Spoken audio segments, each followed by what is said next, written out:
भिखारी बना करोड़पति।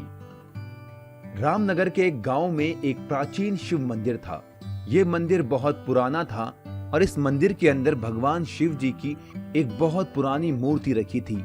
इस मंदिर में गांव के सभी लोग पूजा करने आते थे। इस मंदिर में एक पुजारी भी था। पुजारी रोज मंदिर में पूजा अर्चना और भजन कीर्तन करता था। इस मंदिर के बाहर एक बूढ़ा भिखारी रहता था। वो मंदिर के बाहर भिक्षा मांगकर अपना गुजर बसर करता था। मंदिर में आने वाले लोग पूजा के बाद पुजारी को दक्षिणा देते थे और बाद में पुण्य का काम समझकर मंदिर के बाहर बैठे भिखारियों को भी कुछ पैसे या खाने पीने की चीजें बांटते थे। बूढ़ा भिखारी: भगवान, इस बुढ़ापे में मुझसे मांगा नहीं जाता, तुम मेरी कोई मदद करो भगवान। एक दिन मंदिर में एक चोर आता है। चोर की नजर मंदिर में रखे शिवजी की बहुत पुरानी मूर्ति पर पड़ती है। चोर वहां बैठे पुजारी से पूछता है: पुजारी जी, ये शिवजी की मूर्ति तो बहुत अच्छी है, कहाँ से खरीद के लाए थे? हे जजमान, ये शिव जी की मूर्ति हम नहीं लाए हैं। ये मूर्ति अति अति अति पुरानी प्राचीन काल की मूर्ति है। अच्छा जी। पुजारी चोर को प्रसाद देते हुए: ये लो जजमान, प्रसाद खाओ। चोर प्रसाद लेता है और खा लेता है। अब चोर की नजर में वो मूर्ति चमकने लगी थी। वो मूर्ति को देखकर सोचने लगा: अरे, इस मंदिर में तो इतनी कीमती मूर्ति रखी है, इतनी पुरानी मूर्ति, इसकी कीमत तो करोड़ों में होगी। अगर मैं इस मूर्ति को चुरा लूं तो रातों रात अमीर बन जाऊंगा। गाड़ी, बंगला, इज्जत, दौलत, शोहरत सब होगा मेरे पास। चोर उस मूर्ति को चुराने की तरकीब सोचता है। इस मूर्ति को कैसे चुराऊं यहाँ से? चोर पुजारी से कहता है: अरे पुजारी जी, आप अच्छे पुजारी नहीं हो, भगवान आपसे बहुत नाराज होंगे। नाराज अर्थात अप्रसन्न होंगे। हाँ हाँ, वही, अप्रसन्न होंगे। किंतु वो क्यों जजमान? अरे, आपने इतनी पुरानी मूर्ति रखी है भगवान की, मैं तो कहता हूँ तुम इसे बदल कर दूसरी मूर्ति ले आओ। ये कैसी अपमानजनक बात कर रहे हो जजमान? भला इस मूर्ति को मैं कैसे हटा सकता हूँ? नहीं जजमान, नहीं। इस मूर्ति के बारे में कदापि ऐसा विचार न लाएं। ये गांव वाले मुझे मंदिर से भगा देंगे। पुजारी की बात सुनकर चोर वहां से चला जाता है। मंदिर के बाहर बैठे भिखारी को उस चोर की बातें कुछ ठीक नहीं लगी।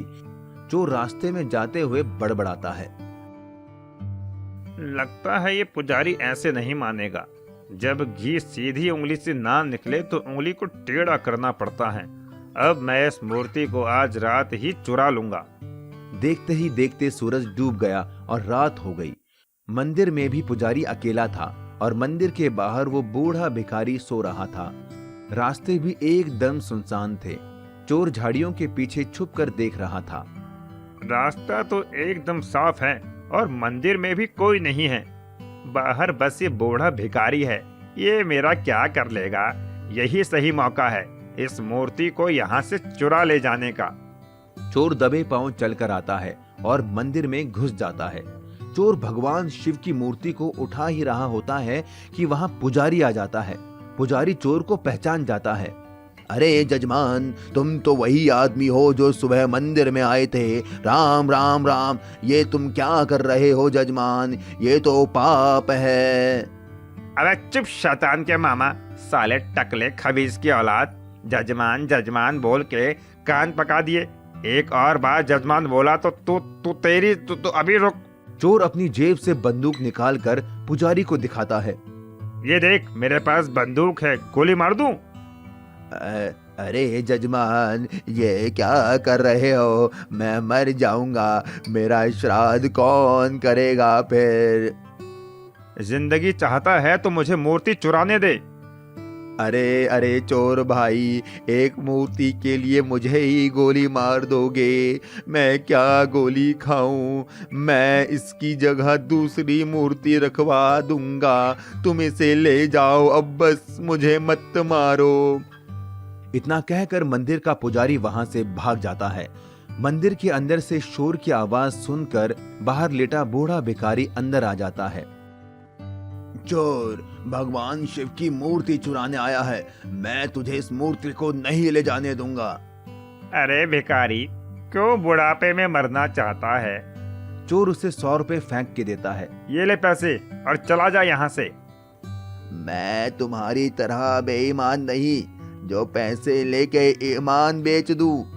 तो फिर अब तू गोली खा के मानेगा।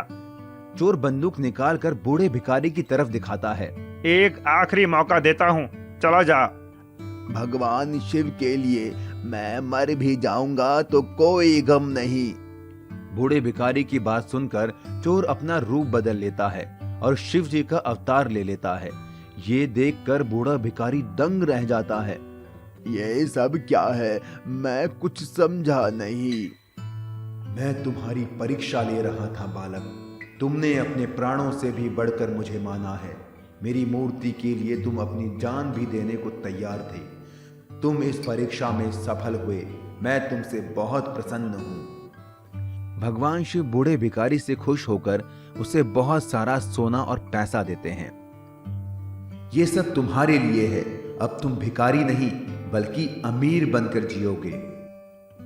बूढ़ा भिखारी वो सारा सोना और धन लेता है और चला जाता है। सच्चा भक्त वो नहीं जो सिर्फ मंदिर में पूजा करे। सच्चा भक्त तो वो है जो दिल से ईश्वर को माने।